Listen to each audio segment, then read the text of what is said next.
What's up, guys? Lunch money time. While Wall Street's trying to get rich, the rest of us just trying to get our lunch money right. I am here, well, technically not there, with the lovely and beautiful Miss Polina Marinova. So we are doing this remote today. What's going on in the world?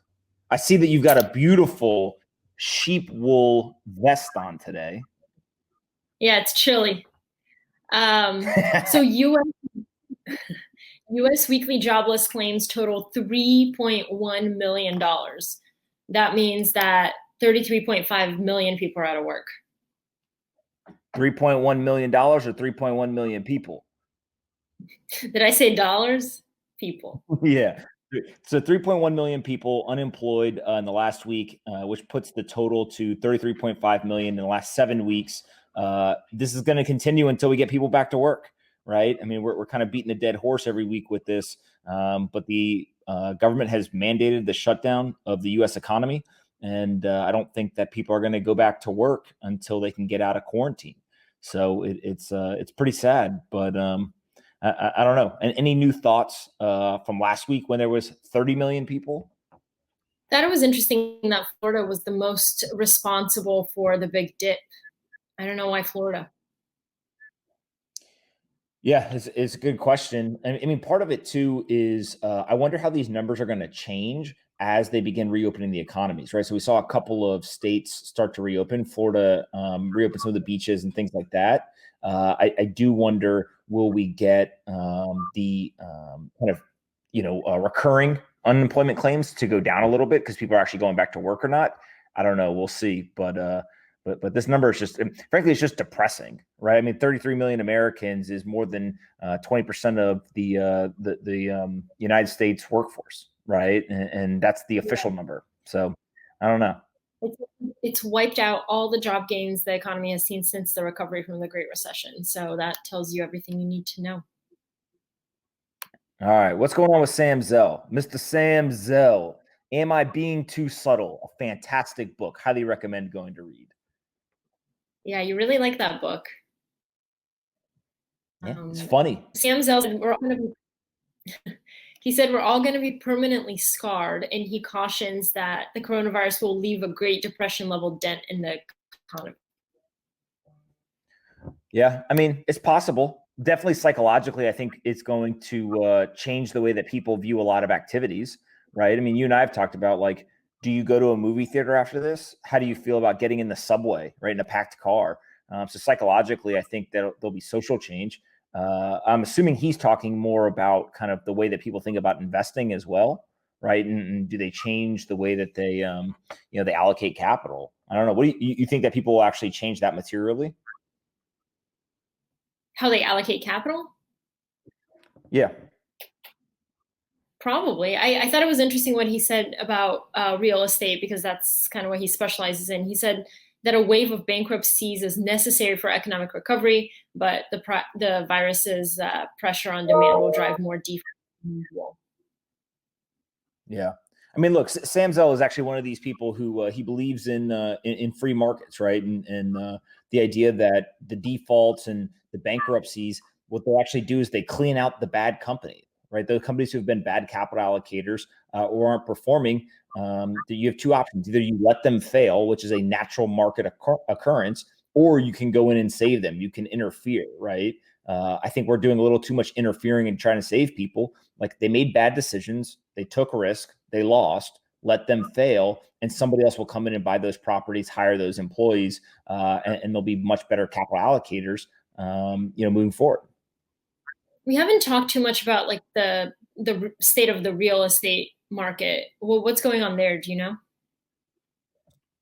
Well, there's two things that are really interesting. So one, residential real estate home prices are actually going up, right? They're not going down. And you would expect, I think, just on the onset, hey, there's a liquidity crisis. People are panic selling. House prices should go down. But they've actually been going up. I think they ticked up 8% recently.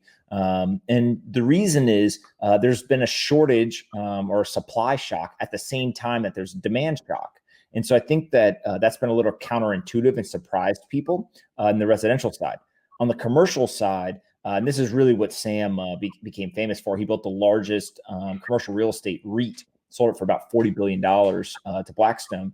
The commercial market is going to change drastically. I don't know if we're seeing that yet, but there's a lot of talk of companies either changing the way they think about their floor plans. So rather than have kind of these open floor plans, going back to having cubicles and everyone has their own office and things that are less open because of the virus, or just saying, look, we're actually going to optimize for remote work, right? Or smaller offices. And so kind of the Class A real estate in the commercial space ends up becoming less desirable.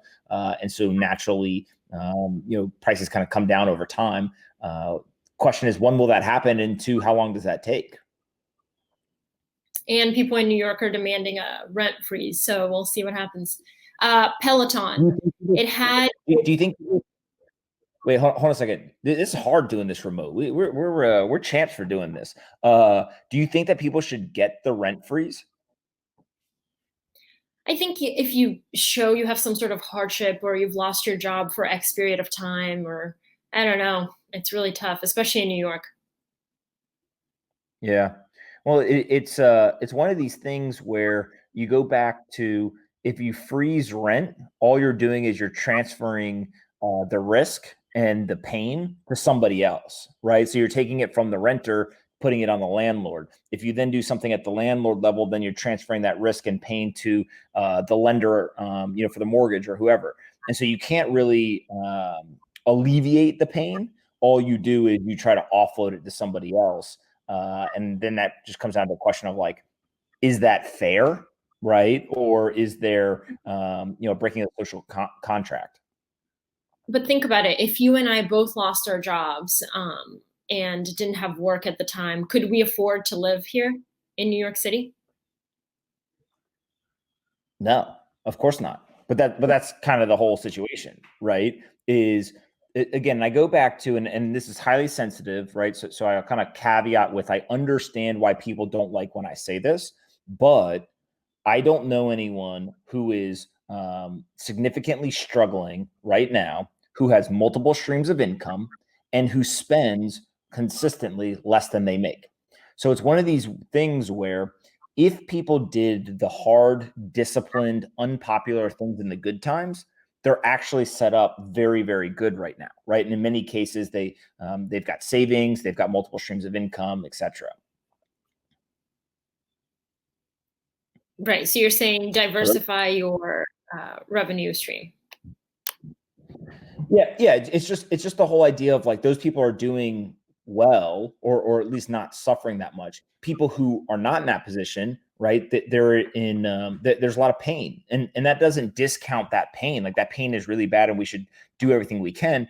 But part of this is, there's short-term pain, which is being able to pay your rent or not, and then there's medium to long-term kind of solutions, right? So we've got to do a better job of educating people financially. We got to do a better job of providing people tools so they can go build companies or get additional revenue streams, and also helping people stay disciplined and saving and changing the way consumers think about spending. But that stuff doesn't solve the short-term problem, and also doesn't happen overnight. So I think this just highlights, we got a lot of work to do coming out of this. It's just as much as trying to help people right now. Awesome. Peloton, the fitness company that makes the bike and the treadmill, had one of its best, if not the best, quarters ever.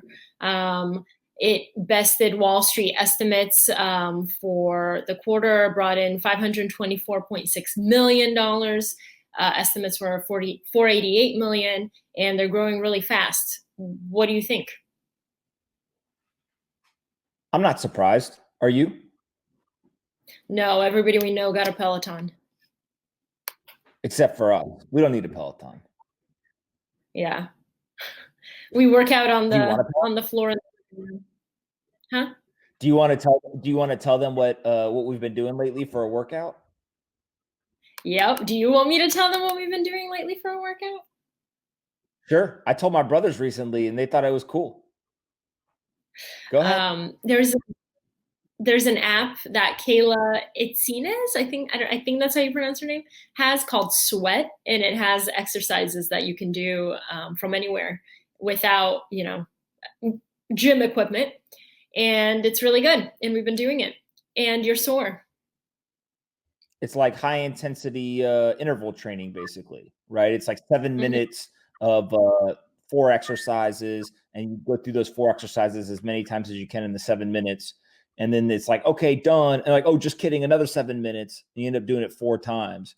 And by the time you get to the fourth one, you're like, yo, I hate this lady. This lady is so mean. Why is she making us do this? But then you get done and you're like, hey, this is a pretty good workout. But you know why I don't want to get a Peloton? Why? I cannot justify in my mind spending $2,245 for a bike or $4,000 for a treadmill. I can run outside. Yeah, that's true. Well, I don't disagree with you. no, I mean, not at but the I feel like moment. biking. I don't want to digress here, but or go off on a tangent. But biking is super weird as a workout. Like you're just sitting there and moving your legs, but like I don't know. I just never thought of that as a workout. Yeah, I always thought of that as like a leisure activity, not really a workout activity. But it's hard, I guess. So I don't know. All right, what's going on, Papa John's? Papa Yeah. John's. The question is, what's going to happen to companies like Peloton after the pandemic's over? Because obviously this cannot go on forever. So what are they going to do when people aren't, stuck inside for a long period of time? Okay. Ironically, Papa John's had its best month ever in the company's history. So does this mean that people are working out on their Peloton and then just grabbing pizza? I think that's exactly what that means. But everyone knows Domino's is better than Papa John's, first of all. Second of all, I wonder how much of the business is coming through delivery apps versus directly through the Papa John's website. And the reason why I asked that is Domino's stock price, it's no secret, it has been on an absolute tear for the last like 5 or 6 years. A lot of that was because they nailed online delivery and mobile ordering. And so they just very quickly realized like, hey, for us to win in this world, we have to be a technology company. And Domino's did a really good job there. I believe that Papa John's recently has learned from that and started to try to catch up. And so it looks like they probably building that up. And now that we get the quarantine, bam, everyone's ordering online, and then it sounds like it's paying off. It says that they have 1 million new customers coming into the franchise, and a lot of those are coming through their loyalty program. I'm not familiar with their loyalty program, but I'm guessing it's kind of what you said. Maybe there's an app, right? Maybe they can order without having to call or go online. Yeah, I think the loyalty program is super interesting, and it also brings into mind like it's basically a new version of a subscription, right? So what you're starting to see is all these food companies that historically were very low tech. They're learning from a lot of the technology companies. They're making investments in R&D. They're making investments in technology. They're changing their business models or evolving the business models, and it's paying off, right? They're driving sales, and obviously stock price benefits from it. So you and I aren't ordering any Papa John's. Maybe we should try it out, but I'll stick with Domino's and some cheesy bread and a little large pepperoni pizza. I know you love Domino's. Don't try to hide it either. Yeah, we've been ordering Domino's. I don't even know if is there a Papa John's in New York City? Probably. I haven't seen All it. right, what's going on with Pomp? So New York is interesting. There was a protest recently, about a dozen people who were socially distancing, doing everything, wearing the masks, etc. Except their video came out where a New York police official said, "This gathering is unlawful and you are ordered to disperse. Gatherings of any kind have been prohibited by the governor and by the mayor." And then de Blasio, who's the mayor, basically came out and just outwardly said, "Protests are illegal. You cannot do this." You want to know what I think about this? Sure. I think that de Blasio is a clown for saying that. This goes right to the heart of our constitutional rights. We have the freedom of assembly, and we have the First Amendment. We can say what we want, and we can gather when we want. That is what America is about. I don't give a shit what Bill de Blasio says. If they are going to protest, if they're going to have bans on protest, they are breaking the law. To clarify, de Blasio said people who want to make their voices heard, there are plenty of ways to do it without gathering in person. So he's saying technically you can still protest, but you can't be in person. Well, it would be great. Here's the thing: is the government doesn't get to choose how the people protest. This is the problem that the government has right now. They're forgetting Bill de Blasio works for us. We don't. Bill de Blasio doesn't own us. Bill de Blasio doesn't get to tell us what to do. Bill de Blasio works for us, and therefore Bill de Blasio doesn't get to tell us when and where we can protest or when and where we can say stuff. That is what communism is. That is not what the American Constitution represents, and therefore this is just classic bureaucratic garbage. Yeah.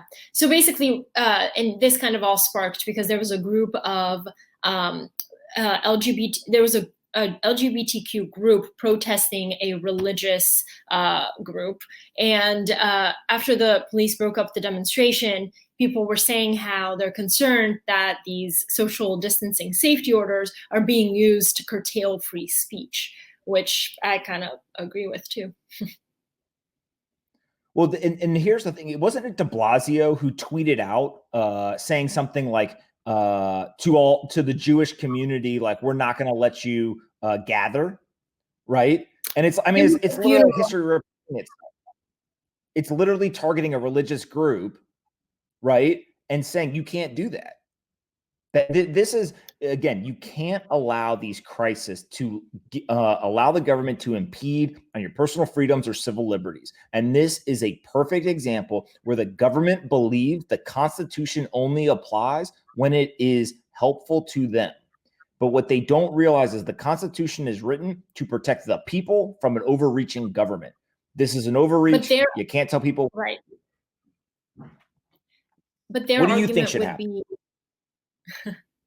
I think people, as long as they're gathering in a safe manner and they're keeping social distance, they have their masks on, why not let them protest? But I think the government would say, oh, we're just doing this because we're trying to save lives. If they were trying to save lives, then what they should do is, one, they should stop lying about the data, and two, they should get testing. The reason why people are protesting is because people are suffering. They're not out there protesting for fun. They don't want to be out there protesting. They want to be back at work. They want to make sure that they live in a safe, healthy community, right? They're literally protesting the government because they don't agree with what the government is doing. It's not like they're, getting, it's not a game. And so I just think that, like, it just doesn't make sense to me why they're saying this. And I think further highlights, maybe you talk a little bit about just like how you think about free speech in these situations and them trying to stop it. I'm all about free speech. I don't think a protest would be as effective on Zoom. But yeah, Should we set up a Zoom protest? What are you going to protest?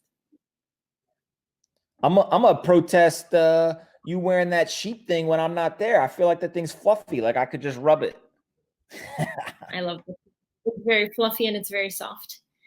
Okay. Have you said what you want to say?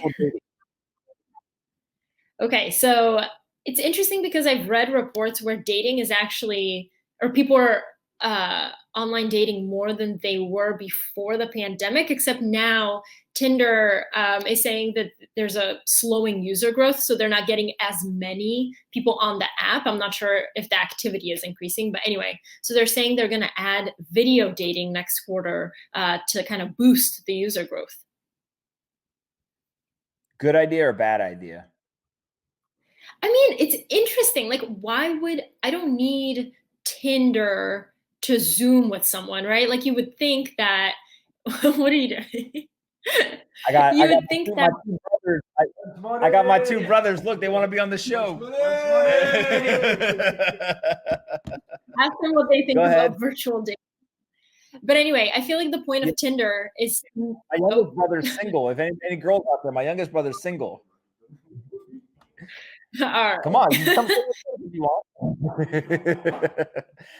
All right. So wait, do you think that the video is a good idea or a bad idea? So I think that the point of Tinder and all these other apps is just to meet people, right? Why do I need to video chat with someone on Tinder where I can just get their like Zoom ID and if I hit it off with them, I can just Zoom with them? What's the point? Well, it's probably just that it's more seamless, right? So like the whole idea of if you and I were on dating apps and we matched, then right there in the same app we can video with each other rather than have to get the Zoom ID or move over to something else. I guess that's true, but do you think that's enough to attract new users to the app? No, it's probably actually a retention tool, right? So it's less about getting new users to come in, and it's more about keeping the users that you have so that they spend more time in the app, that you can monetize them better, and you keep better retention rates. What would your opening line be if you matched with me on Tinder? Oh no. That's pretty good. That's pretty good. I personally would hit you with I mustache you a question. Oh God. You don't even have a mustache. It's all right. I'd grow one. All right. What else? Anything else? Any words for the people? I'm sorry, guys, that this sucks. That remote is a little harder than in person, but I think we're doing a pretty good job. So deal with it. Yeah. Well, just get your lunch money right and be kind to your friends. Get money, get paid. Get money, get paid. Also, this is proof that virtual dating would be really hard because look, somebody's gonna lag, the other person's gonna freeze, somebody's brothers are gonna come in. Like it's hard. Yeah, I probably look better in person than I do on video. You know, it's all right. Ah. All right, guys. Listen, we appreciate you watching today. Wall Street's trying to get rich. The rest of us trying to get our lunch money right. We will see you guys tomorrow. One more day remote, and then we will be back Monday together with all of our laughs and magic. So we will see you later.